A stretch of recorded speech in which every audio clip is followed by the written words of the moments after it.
I'm Issam Kazim, the CEO for Dubai Corporation for Tourism. Okay, good morning, and thank you very much for taking the time to speak to Breaking Travel News today. My pleasure. It's a very exciting time for tourism in Dubai. I believe you've broken a very significant milestone recently with the opening of the 100,000th hotel room. Absolutely. Obviously, as we put out the strategy for ourselves, it was about getting 20 million visitors by 2020, doubling the numbers that we had in 2012. And in line with that, obviously, we needed to see significant growth in the hotel sector as well. And with working very closely with our private and public partners, we're able to achieve these landmark numbers. And 100,000 and reaching 100,000 is just the first step for us.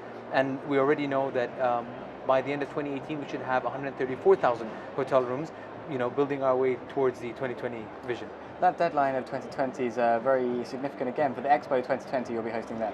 Absolutely. I think the way we've set out the strategy for ourselves is it's clearly about creating a sustainable growth in tourism figures, because it's the first milestone in terms of numbers, but we want to make sure that we have repeat visitation, so that number needs to also be maintained and grow from there on. Expo obviously is a huge event on Dubai's calendar of events, and that would add an additional visitation numbers during that period of time, specifically crossing the 2020 and 2021 period. And you're opening yourself to new markets as well. China, a name that's obviously a massive outbound market now. You've allowed Chinese guests to obtain visas on arrival. What we've done is, I think, if you remember, in 2014, we had announced to add 13 new countries from the Eurozone to have a visa on arrival status. And I think that kind of made it much easier for people to decide as and when they want to plan a visit to Dubai. The same thing now, we've seen a huge growth from the Chinese market over the past few years. We've seen a 25% growth, and then again a 25% growth, and then a further 19% growth, and that's been continued. So obviously, it showed us that there is a huge appetite for the Chinese travelers to visit Dubai, and I think allowing them to have a visa on arrival makes it, again, much easier for them to access Dubai on a regular basis. We're here in London for World Travel Market, as I mentioned. How important is this as a source market for Dubai? And have you seen any change of late, given the political situation in the UK? I think over the past few years, we've seen steady growth from the UK.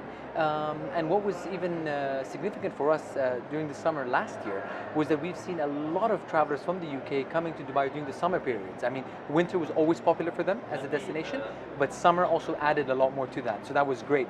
And we've seen a continuous growth. So if you look at the same period of time, January to about September 2015, compare that to 2016, we've seen an approximate 4% growth from the UK as well. So we're still continuing to see a growth, which is great for us.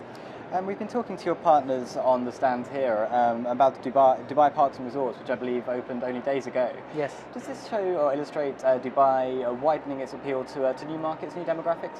I think we've always said, when we set out with the strategy, that family tourism would be our primary focus. And like I said, I mean, for us, what's important is getting the private and public sector working very closely together. And the investments made by the likes of DPR and also IMG, for that matter, is investing in the segment where we can actually leverage to attract more and more tourists, especially from the near region, and working our way towards more of the family travelers who visit Dubai. Okay, and how about the cruise sector? I understand there are 157 ships scheduled to call in Dubai over the coming season. That's a growing area for you. It is. It's been an area that we've been involved in for quite some time now, and we've seen a huge growth. I mean, if I remember correctly, a few years ago we had just above 100,000 tourists, and over the past few years the growth has been tremendous, to the extent where we're starting to see more and more people using Dubai as a port of call. So we're getting a lot of people during a period of time where it's colder in many different areas, and Dubai offers itself as an ideal location for them to have to home port.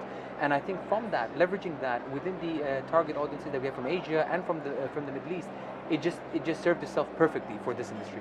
Okay, excellent. And just a final question, a final part of your strategy, I believe, the Here Today, Dubai Tomorrow advertising campaign. I guess that ties that all together to get everyone to come to the destination. Absolutely. I think it's very important for us to make sure that people are aware of the destination and its new offerings, because there's always something new coming up in Dubai. Because one thing is about doubling the number of visitors that come to Dubai, but we wanted them to start realizing more and more that Dubai is a destination that's maybe a week or 10 days is just about right to start really discovering everything that Dubai has to offer. And even recently, as of yesterday, we showcased our new video, which is a new destination within a destination, an area of Dubai that not many people are familiar with, which is more of a rocky landscape, rocky mountain landscape of Dubai. And I think that was important for us to show that Dubai still has a lot more hidden gems to showcase to the world. Okay, some interesting points, and thank you very much for taking the time to speak Thank to us you. this Thank morning. you very Thank much. you.